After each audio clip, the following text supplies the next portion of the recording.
This is the week, of course, when President Barack Obama gave his State of the Union address, and it's a good time to look at where he stands based on his Gallup job approval rating.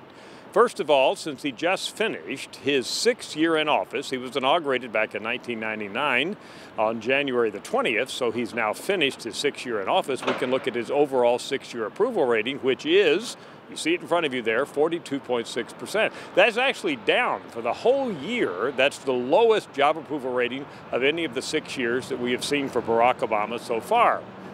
Now, that's not unusual that a 6-year is low.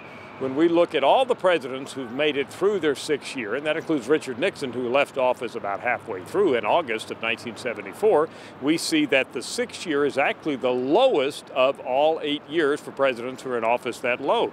Average for presidents who've had a 6th year, 45.5%. Naturally, the highest year, I should point out, is the 1st year in office, when most presidents have a honeymoon period. We can also compare where Obama's 6th year in office is compared to other presidents in their 6 years. Interestingly, it was Bill Clinton who had the highest 6th year in office since we've been polling. His average was 64%. And that would have been back in 1998. That was followed by Ronald Reagan with the 60% in his 6th year, and then Eisenhower way back in 1958 with the 54%. Then Obama, doing worse than Obama, LBJ, Truman, Bush, and of course Nixon, whom, as I mentioned, was beset by Watergate issues and resigned the office in August of his 6th year in office. I should point out that this 6-year average for Obama obscures the fact that he actually did very well, was on an upswing as his 6th year came to a close.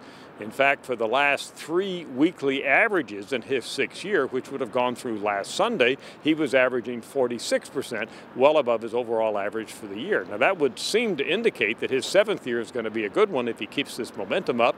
But of course, that's why we keep polling, and we'll wait and see what happens to Barack Obama as he moves through his 7th year in the White House. I'm Dr. Frank Newport, Gallup Editor-in-Chief.